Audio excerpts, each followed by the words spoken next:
명절 잘 보내시기 바랍니다. 한 번 더 인사합시다. 은혜 받으시기 바랍니다. 오늘 특별히 큰 은혜 받으시기 바랍니다. 명절이라고 제가 아침에 샤워하면서 화장실에 있는 저희 집에 키우는 거북이가 있거든요. 나만 몸을 깨끗이 씻어서 되겠냐 싶어서 거북이 등을 칫솔로 깨끗하게 씻어주고 그러면서 얘기했습니다. 원래 그 거북이의 주인은 우리 둘째 아들이 주인인데 관심이 없어요. 그래서 아유, 주인을 잘못 만나가지고 고생이 많다 니가. 여러분, 동물도 그렇고 주인 잘못 만나면 고생하잖아요. 사람도 마찬가지입니다. 사람들은 인생의 주인이 누구인지 모르고 살아갑니다. 여러분, 우리 인생의 주인은 살아계신 하나님임을 믿으시기 바랍니다. 여러분 눈에 보이는 모든 것들이 다 주인이 다 있습니다. 저 땅도 건물도 다 주인이 있듯이 우리 인생을 창조하시고 우리를 지으신 분이 나의 주인, 나의 하나님임을 믿으시기 바랍니다. 저는 주인 몰라가지고 방황했고 고생하다가 아까 우리 박 전사님 기도하신 것처럼 제 인생에는 세 가지가 없었습니다.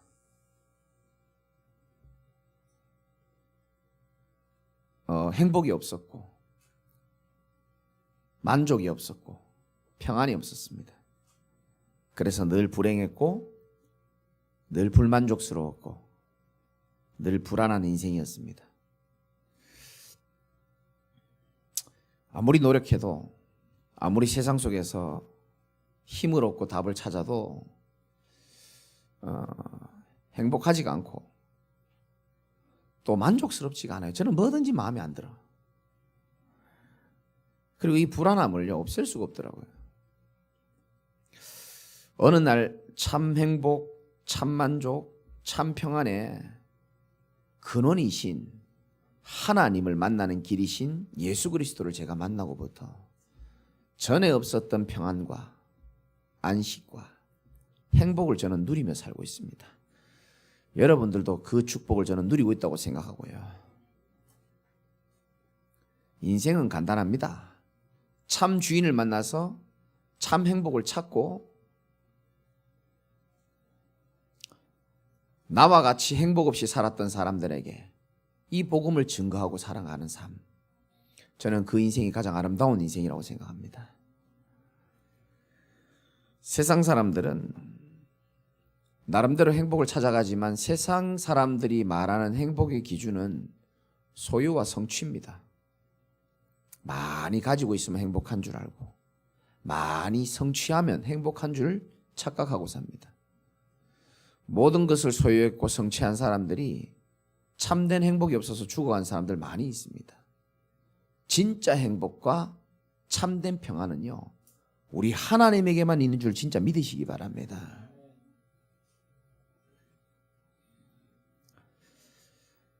명절 연휴입니다. 여러분, 명절을 어떻게 보낼까?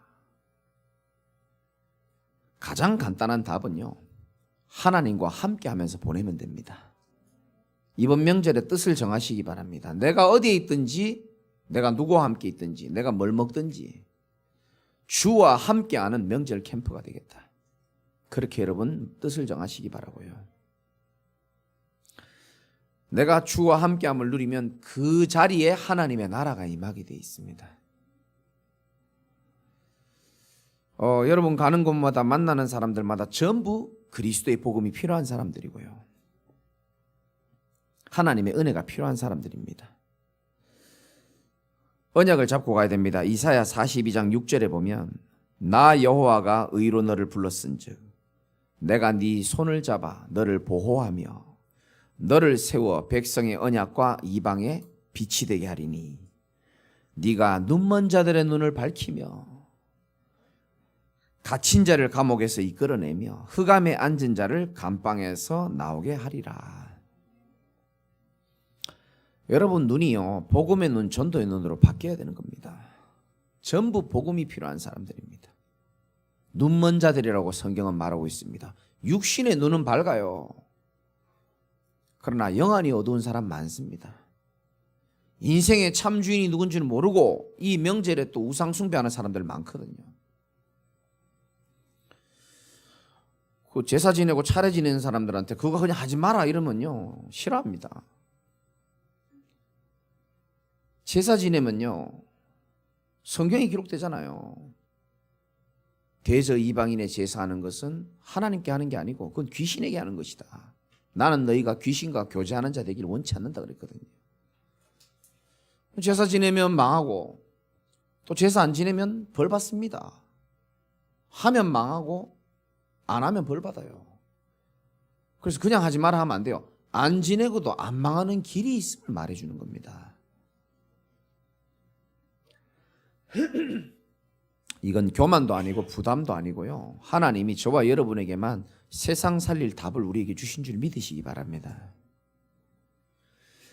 러시아의 개혁가이자 사상가이죠, 톨스토이라는 사람이 전쟁과 평화라는 작품을 만들고 난 다음에 엄청난 돈을 벌었어요. 명예가 따르고 부족함이 없이 살았습니다. 도대체 돈을 아무리 많이 쓰려고 그래도요, 다 쓸 수 없을 만큼 부와 명예와 성공을 그를 따라다녔죠. 그런데 그에게는 해결되지 않는 마음에 공허함과 허무함이 늘 따라다녔어요. 세상의 것으로 다 채워봤는데 남에게는 말할 수 없는 내 마음의 공허와 허무함이 가득 있었단 말이에요. 그러니까 아까 말씀드렸처럼 행복이 없는 겁니다. 평안하지가 않는 겁니다. 이상하다, 나는 다 가지고 있는데 왜 행복하지 않을까? 어느 날 죄송합니다. 어느 날 촌에 가는데 농부를 우연히 만났는데요, 그 농부의 얼굴이 너무 평안해 보이는 겁니다. 그래서 농부에게 질문을 합니다. 당신은 도대체 왜 이렇게 평안하고 왜 이렇게 기뻐 보이고 얼굴이 좋아 보이냐? 농부가 답을 이렇게 합니다. 나는 일평생 하나님을 의지하고 살기 때문에 평안하고 기쁠 뿐입니다. 아멘입니까? 나는 하나님 의지하고 살기 때문에 언제나 평안하고 기쁠 뿐입니다. 톨스토이는 자기는 모든 것을 가졌는데도 불구하고 불행한 자신을 곰곰이 생각하면서 그 농부를 통하여 인생이 회심하게 되는 계기를 맞이합니다.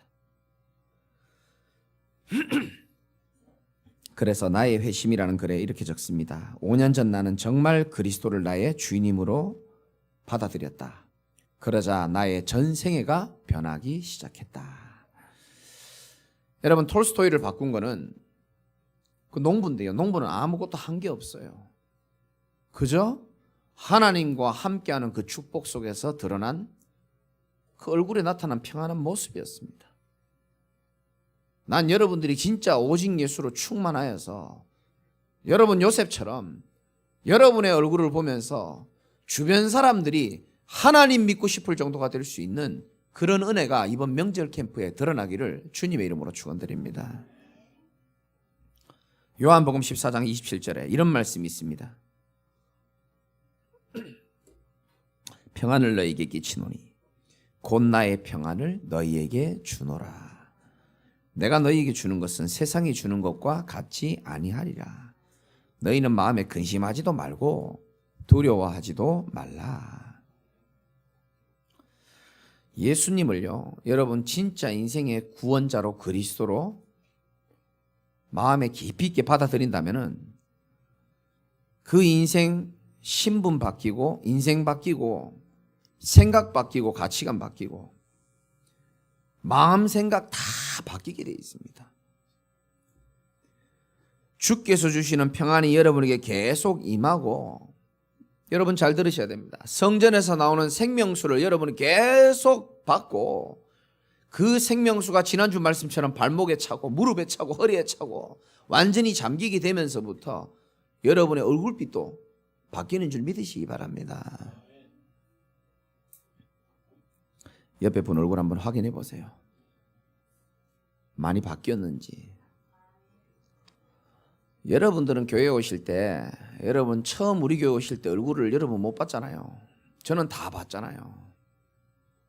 지금 옆에 분들이 지금 다 많이 바뀐 얼굴입니다. 그래 보여도 많이 바뀐 거예요. 처음엔 장난 아니었어요. 누가 사람의 얼굴 빛을 바꿀 수 있습니까?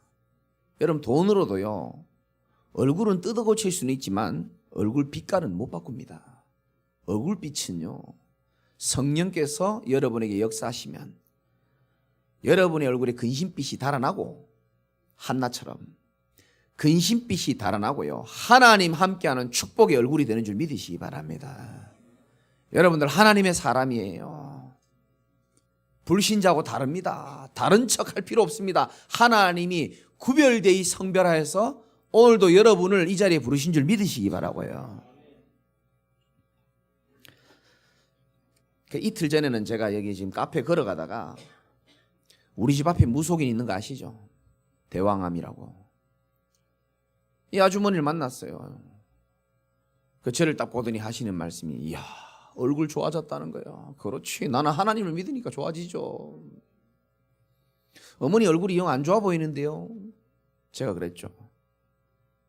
내가 요즘 많이 아파. 어디 아파요? 심장이 너무 아파. 그래서 무서워 죽겠어. 죽을까 봐 무서워 죽겠다는 거예요. 또 어디 아파요? 아픈 데가 많대요. 그러면서 그분이 말씀하시더라고요. 연식이 오래되면 여러 군데가 아프다. 원래 연식이라고 표현하시는가 봐요. 연식이 오래되면 아픈 데가 많아. 아이고 어머니 내가 기도해 줄게. 좋아하시더라고요. 그러면서 저보고 연락처 저번에 명함 주고 갔는데 잊어버렸다는 거예요. 그래서 명함도 줬죠. 너무 많이 힘들면 나한테 전화하세요. 무속인 집 바로 앞이 목사 집이잖아요. 언제든지 저한테 전화하세요. 부담 갖지 마세요. 수많은 목사들이 목회하면서 막 기도 많이 하면 지역에 있는 무속인이 떠나간다 그러던데, 저는 어찌된 심판인지요, 없던 무속인도 저희 집 앞에 이사를 오고요. 그래서 하나님께 질문했습니다. 하나님 이게 뭡니까? 자존심 상하게. 있던 무속인이 나가야지 지금 이게 왜 이럽니까? 물어보니까 어쩌면 복음 들어야 될 이유가 있지 않겠냐. 그래서 제가 그분에게 우리 전도사님들 데리고 복음 전했잖아요. 제가 복음 전했다니까요. 무속인한테. 당신이 무속인이 될 수밖에 없는 이유, 당신도 모르게 신병 무병이 찾아오는데 교회 가도 답도 없고 절에 가도 답도 없고, 진짜 이 문제가 왜 왔는지 어디서 왔는지를 한 번도 말해주는 사람이 없었지 않냐. 당신이 사람이 나빠서 그런 게 아니고 하나님을 떠나가지고 눈에 안 보이는 사단에 잡혀가지고 죄 가운데 저주 가운데 놓여 있다 보니까 이 영적인 문제가 해결이 안 돼서 어쩔 수 없이 신내림 받지 않았냐.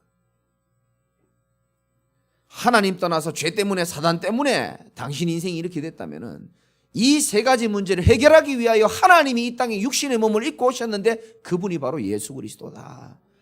당신 마음에 영접해라. 그럼 당신 하나님의 자녀가 될 수 있고, 당신이 사람들에게 돈 받으면서 말하는 운명 사주팔자, 거기서 당신이 해방될 수 있다. 믿으십니까? 정말 믿으시기 바랍니다. 누구든지 주의 이름을 부르는 자는 영적인 해방되는 줄 믿으시기 바랍니다. 본인은 영접을 안 했지만 그분의 고백입니다. 지금 방금 목사님 말씀하신 내용은 무속인 되려고 하는 사람들이 이거 들어야 되겠다, 그 무속인이 한 고백입니다. 그 본인도요, 내가 왔다 가면 영적으로 편안함을 느낀대요. 그래서 저희 집에 쌀도 갖다 주고 먹을 것도 갖다, 저번에 그 떡에 왜 하트 모양 돼 있었는데 그 무속인이 준 쌀입니다. 그거 그 여러분 모르고 다 드신 거예요. 어쩔 때는 우리 교회 감사헌금도 하고요. 저는 보면서요, 그래 이분이 참 죽기 전에 그리스도의 복음을 진짜 영접할 수 있도록 여러분 좀 기도해 주시기 바랍니다. 얼마나 불쌍합니까? 그분만 불쌍합니까? 무속인만 불쌍합니까? 저는 더 불쌍한 사람이요, 멀쩡한 외모에 멀쩡하게 인생 살아가는데 너무너무 부족함도 없는 것처럼 느껴지고 자기가 가진 돈으로 버티고 명예로 성공으로 포장하고 말은 안 하지만 하나님 필요 없어, 내 힘으로 될 수 있어라고 말하는 그런 현장에요 많은 사람들 쳐다보면요 저는 너무 안타까워요. 차라리 자신이 이기지 못할 인생의 한계를 만나면요 하나님을 쳐다볼 수 있는 마음의 여유라도 생기지. 여러분 마음에 좀 뜻을 정하시기 바랍니다. 내 남은 인생에 우리가 살면 얼마나 대단하게 살 수 있겠습니까? 내 남은 인생에 오직 복음 전하는 주의 종과 함께 이 복음을 위하여 하나님과 함께하는 축복을 여러분 누리겠다라고 뜻을 정하시기를 주님의 이름으로 축원합니다. 지난주에는 그 여의도 순복음교회 담임 목사님이셨던 조영기 목사님 소천하셨는데요. 과거에 그분이 하신 메시지 중에 이런 메시지를 한 적이 있습니다. 인생은 번지 점프하는 거와 같다. 번지 점프 해보셨습니까? 저는 한 번 해봤는데요. 인생은 번지 점프하는 거하고 같다. 저는 참 일리 있다 생각합니다. 우리 인생은 번지 점프하는 것처럼 늘 위태롭습니다. 불안합니다. 아무도 내 상황과 처지를 이해 못하고 아무도 나를 도와주지 못할 그게 바로 인생이라는 겁니다. 뛰어내리는 것도 쉽지도 않고 그러면서 이렇게 말씀하십니다. 우리 인생은 번지 점프하는 것과 같다. 믿음의 줄을 잡으면 살고 놓치면 죽는 것이다. 여러분 명심하셔야 됩니다. 여러분 인생 살아가면서 우리는 구원받았기 때문에 이제 붙잡아야 될 줄은요 오직 믿음의 줄이요 하나님의 언약의 줄인 줄 믿으시기 바랍니다. 굳게 붙잡으면 살아요. 저는 뭐 그 참 세월호 생각하면 마음이 늘 아픈데요. 거기 아무것도 모르고요. 그 선장 말 듣고요. 내리지 말라는 거예요. 가만히 있으면 살 수 있다라고 거짓말하고 지는 팬티 입고 도망갔잖아요. 저는 그걸 보면서 완전 마귀다 저거. 거짓의 아비. 지는 거짓말하고 지는 도망가고 남들은 다 멸망하게 만들고 거기에 아이들이요 천진난만한 아이들은요 그 속에서 끝까지 웃고 있었어요. 설마 생각하면서 거기요 민간 잠수부들이 그 어부들이요 그 줄을 던져주잖아요. 이거 잡으면 살아날 수 있다고. 여러분 그 밧줄을 던지는 그 모습을 보면서요 그래 말이지. 지금 많은 인생이 필요한 줄이 무슨 줄이냐? 구원의 밧줄이다 이게. 아니 잡기만 하면요 살아날 수가 있는데 구원의 밧줄이 구원의 메시지가요 날마다 선포되고 쩌렁쩌렁하게 선포되는데 그 줄이 나하고 상관없어. 이 줄이 내 얼굴 옆을 지나가도 몰라. 왜 그런지 압니까? 내가 구원받아야 될 입장이라는 사실이 안 믿어지는 겁니다. 인정이 안 되는 겁니다. 왜 인정이 안 됩니까? 전 세계 모든 사람들이 왜 불행합니까? 하나님을 떠나 있잖아요. 죄로 인하여 저주와 재앙이 가문과 나라마다 일어나고 눈에 안 보이는 사단에게 잡혀서 요즘 일어나는 사건들 한번 보십시오. 그리스도만 우리 인생의 해답임을 믿으시기 바랍니다. 더 정확하게 말하면 번지점프처럼 믿음의 줄을 잡는다고 말하지만 번지점프 해보신 분 알겠지만 사실은요 우리가 줄을 잡고 안 잡고 그게 중요한 게 아니고 내가 줄에 묶여 있으면 우리가 사는 거예요. 그렇죠? 내가 그 줄을 안 잡아도 내 발목과 허리에 줄이 묶여 있으면 살 수 있는 겁니다. 그리스도의 밧줄로 여러분 인생이 묶여 있는 줄 믿으시기 바랍니다. 그 밧줄은 연약하지 않습니다. 어떠한 위태로운 곳에 있어도 괜찮은 것은 내가 사망의 음침한 골짜기에 있어도 괜찮은 것은 그리스도의 밧줄과 하나님의 은혜와 사랑의 밧줄이 나를 묶고 있기 때문에 우리는 안전한 줄 믿으시기 바랍니다. 시편 4편 8절에 내가 평안히 눕고 자기도 하리니 나를 안전하게 살게 하시는 이는 오직 여호와시니라. 하나님만 우리를 가장 안전하게 살게 할 수 있습니다. 오늘 다니엘서인데요. 지난주에 우리가 말씀 받았던 에스겔이랑 시대가 똑같아요. 한마디로 말하면 행복하게 살아야 될 하나님의 백성 이스라엘이 바벨론에게 이렇게 포로가 되어 간 겁니다. 그래서 지금 다 나라를 잃어버리고요, 바벨론이라는 곳에서 다 붙들려 가서 지금 비참하게 지금 살아가고 있는 그런 시간표입니다. 여러분, 왜 하나님의 백성이 이렇게 포로가 되어야 될까요? 우리의 삶이 여러분이 잘 살든 못 살든 그게 중요한 게 아니고요, 뭔가 중요한 것을 우리가 놓치잖아요. 그럼 하나님은 우리 인생을 포로로 끌고 갈 때가 있습니다. 아니, 하나님의 자녀를 그렇게 할 수 있습니까? 하나님은 더 중요한 것을 깨달으라고 때로는 그렇게 하실 때가 있습니다. 오늘 2절에 나오잖아요. 주께서라고 나옵니다. 주께서 여호와 왕 여호와김과 하나님의 전 그릇 얼마를 그의 손에 넘기시매. 하나님이 글로 보냈다는 겁니다. 왜 나한테 이런 일이 생깁니까, 목사님? 왜 나에게 이런 일이 생길 수 있습니까? 하나님, 주께서라고 말합니다. 그래서 여러분 착각하면 안 돼요. 내가 잘 나가는 게, 내가 잘 사는 게 아니에요. 내가 지금 무슨 일이 있고 어려움 당하는 게 그게 어려움 당하는 게 아닐 수도 있습니다. 하나님은 저와 여러분이 진짜 중요한 언약을 회복하길 원하시는 줄 믿으시기 바랍니다. 노예로 끌려가서라도 중요한 걸 깨닫기를 원하시는 거예요. 경제 문제, 사람 문제, 거기에 묶여서라도 진짜 중요한 것을 깨닫기를 하나님은 원하시는 겁니다. 그래서 다니엘서 우리 시작하면서요, 절대 주권적인 믿음이 여러분 회복되셔야 됩니다. 주께서라고 말했습니다. 하나님께서 허락했다는 겁니다, 우리 인생을. 그래서 우리 인생은요, 눈에 보이는 게 전부 다가 아니고 해석을 어떻게 하느냐가 참 중요합니다.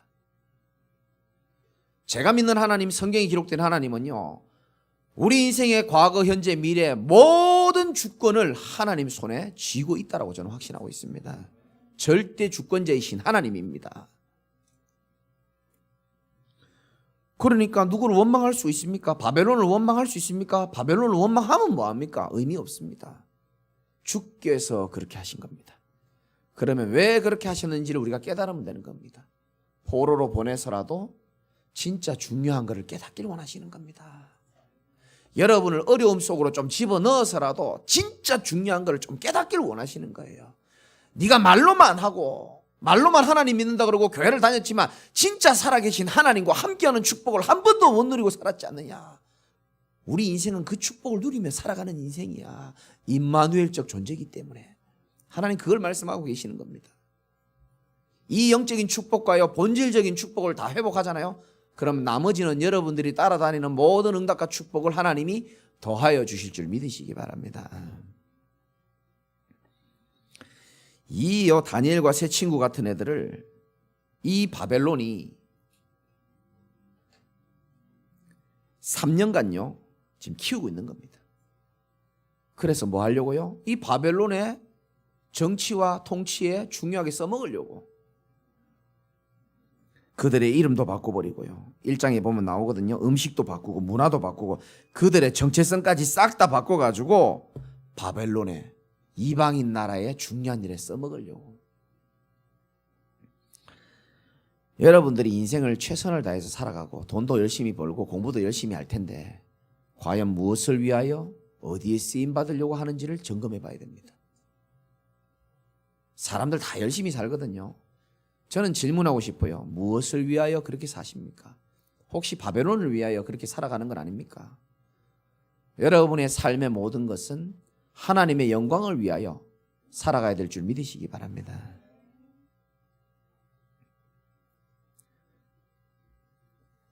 자, 이런 어려운 가운데 다니엘이 1장 8절에 보면 중요한 메시지가 나옵니다. 우리 다 같이, 우리 핵심 구절이니까 다니엘서 1장 8절 다 같이 한번 읽어보겠습니다. 시작. 다니엘은 뜻을 정하여 왕의 음식과 그가 마시는 포도주로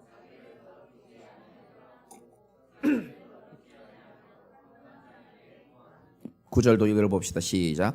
하나님이 다니엘로 하여금 환관자에게 은혜와 긍휼을 얻게 하신지라. 아멘.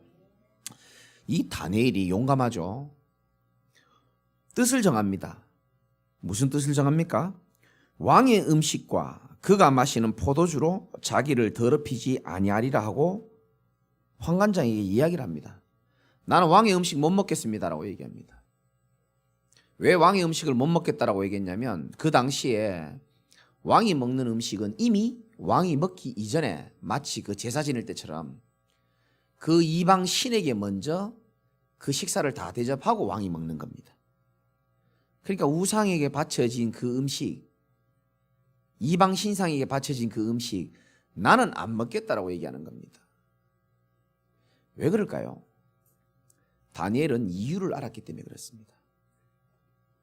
지금 우리 민족이 왜 이렇게 남의 나라에 붙들려 와서 비참한 꼴을 당하는지 다니엘은 그거를 이유를 알고 있었습니다. 인생의 주인이신 하나님을, 여호와 하나님을 온전히 섬기고 하나님과 함께하고 오직 복음 누리고 전도해야 될 우리 인생이 이방 신상을 섬기고 우상을 섬기고 세상과 타협하다가 주께서 그랬잖아요. 하나님이 우리 인생을 전부 바벨론 포로로 집어넣는데 어찌 내가 우상이 바쳐졌던 음식을 내가 먹을 수 있겠느냐. 그래서 다니엘이 뜻을 정하는 겁니다. 그러면 이방에서 지금 1장 읽어보면 아시겠지만 지금 왕이 시키는 이름도 바꾸죠.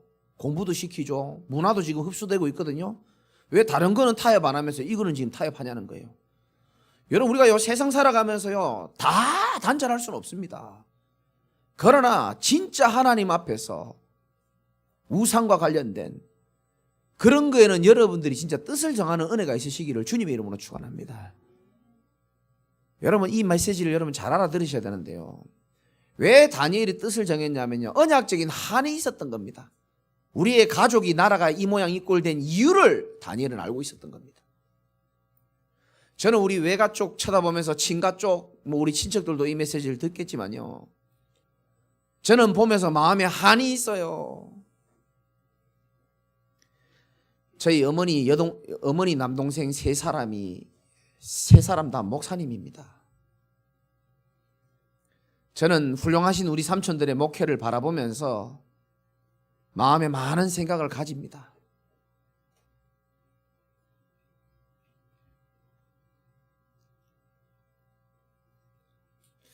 아이 삼촌들 얘기하려니까 마음에 부담이 생기는데. 열심히 하시고 최선을 다했지만 나는 저것보다 더 복음적으로 해야 되겠다. 이 생각이 많이 들어요. 정말입니다. 그래서 내가 여러분들 할 수 있으면 잔소리 안 하고 할 수 있으면 뭐 안 하고 끝까지 복음적으로 기다리고 속은 아마 다 썩었을 거예요. 아마 끝까지 또 하나님이 하실 것을 믿고. 왜? 나는 내 후대들과 우리 사랑하는 제자들과 렘넌트들에게 율법주의와 신비주의와 인본주의를 난 전달하고 싶지 않아요. 오직 복음이면 된다라는 것을 전 전달하고 싶어요. 저는 이유가 있습니다. 한이 있습니다. 여러분 지금 나이가 어떻게 되고 연세가 어떻게 되십니까? 여러분이 언약적인 한을 가지고 뜻을 정하는 축복이 있으시길 바랍니다. 정말로 내가 복음 몰라가지고 사단에게 속아왔던 기나긴 세월 생각하면 억울하지 않습니까? 내 남은 인생이라도 내가 대단한 인생은 못 되더라도 오직 하나님의 복음 속에서 내가 살다가 내가 후대 앞에 내 자녀들 앞에 사단 앞에 하나님 앞에 부끄럽지 않는 인생 살아가야 되겠더라고. 뜻을 정하시는 여러분 되시기를 주님의 이름으로 축원드립니다. 나는 사단의 말에 더 이상 거짓말에 감동받지 않을 것이며 오직 어떤 일이 있어도 하나님의 언약을 굳게 붙잡겠다. 그런 뜻을 정하시기 바라고요.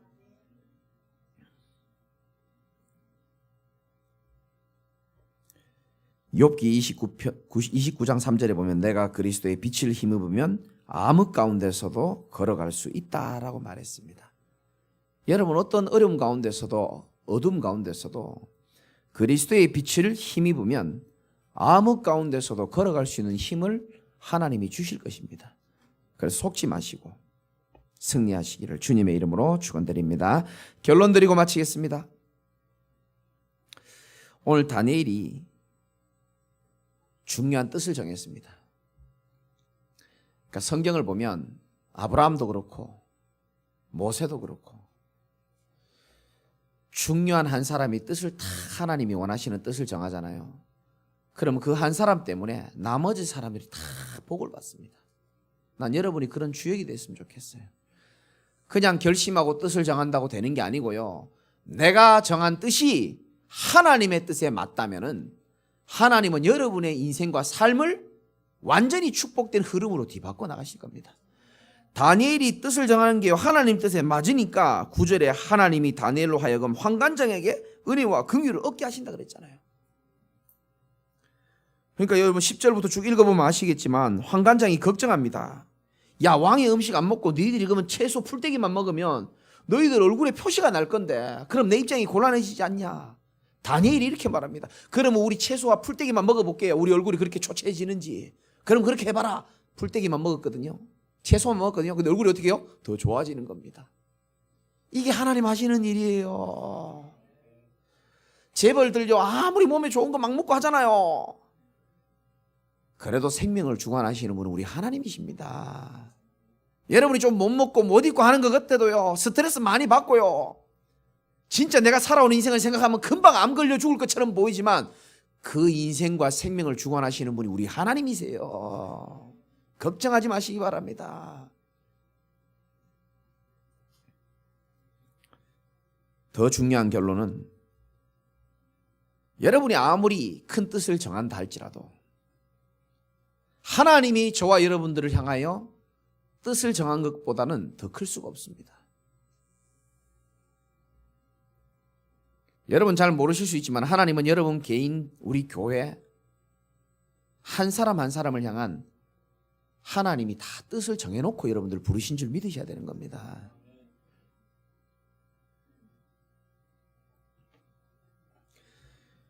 여러분이 교회를 언제까지 다닐지 잘 모르겠습니다만은 우리 교회는 그런 교회입니다. 저는 솔직히 배운 것도 없고 잘난 것도 없고 능력도 없어요. 그저 서론에 말씀드린 것처럼 인생에 불행했고 불만족스러웠고 불안했고 자유가 없었던 방황하며 살았던 그런 인생이었습니다. 그런 나를 하나님이 어느 날 부르셔서 그리스도를 깨닫게 하셨어요. 평생 종교생활만 하다 살아야 될 나를 평생 하나님이 한 번도 만들어준 적도 없는 종교생활만 하려고 하던 나를 하나님 부르셔가지고 복음 만나게 하시고 제 인생을 그리스도로 인하여 역전시키시고 나와 가정과 가문을 뒤집기 시작하시고 나를 만나는 모든 사람들 복음으로 세워지기 시작하고 부족하고 연약한데도 불구하고 하나님이 이 서울의 독산동이라는 지역을 중심으로 서울과 수도권 그리고 237 나라를 향하여 복음의 계획과 하나님의 뜻이 있다라고 여러분 믿으셨으면 좋겠고요. 그 중요한 뜻을 이루기 위하여 여러분들의 삶을 정확한 날에 정확한 시간표에 부르셔가지고 이 복음 운동에 함께 동역하고 쓰임받으라고 하나님이 저와 여러분들의 인생을 완벽하게 섭리하시고 주관하셨음을 믿으시기 바라고요. 이제 여러분이 뜻을 하나님 앞에 정하시는 것도 중요하지만 하나님이 여러분 개인을 향한 절대적인 뜻을 가지고 계심을 믿으시기 바라고요. 하나님이 뜻을 정했기 때문에 하나님이 그것을 신실하게 이루실 줄 믿으시기 바라고 그 하나님의 강력한 뜻을 정한 것에 내가 얻어 걸렸고 내 인생은 이제 하나님의 뜻대로 되어지는 인생임을 믿으시기 바랍니다. 이제는 나의 뜻대로 되기도 하겠지만 하나님의 뜻대로 되어지는 인생임을 여러분 믿으시기 바라고 그 확신 가지고 이번 명절 캠프에 최고로 승리하는 여러분 되시기를 주님의 이름으로 축원드립니다. 기도하겠습니다. 하나님 감사합니다. 다니엘처럼 국가적으로 참 어려운 위기 가운데 있었지만 그 속에서도 하나님의 섭리와 함께 하심은 여전히 함께 하여서 다니엘의 마음과 생각에 하나님이 원하시는 뜻을 정하게 하시고 그것으로 인하여 모든 이스라엘 민족이 살아난 것처럼 오늘 주의 말씀을 듣고 하나님이 원하시는 뜻을 세운 뜻을 정한 우리 모든 제자교회 성도들을 하나님이 축복하시고 귀한 분들의 뜻을 통하여 교회가 살아나고 지역이 살아나고 정말로 복음운동이 살아나는 귀한 축복으로 연결되도록 하나님께서 역사하여 주옵소서. 예수 그리스도 이름으로 기도드리옵나이다. 아멘.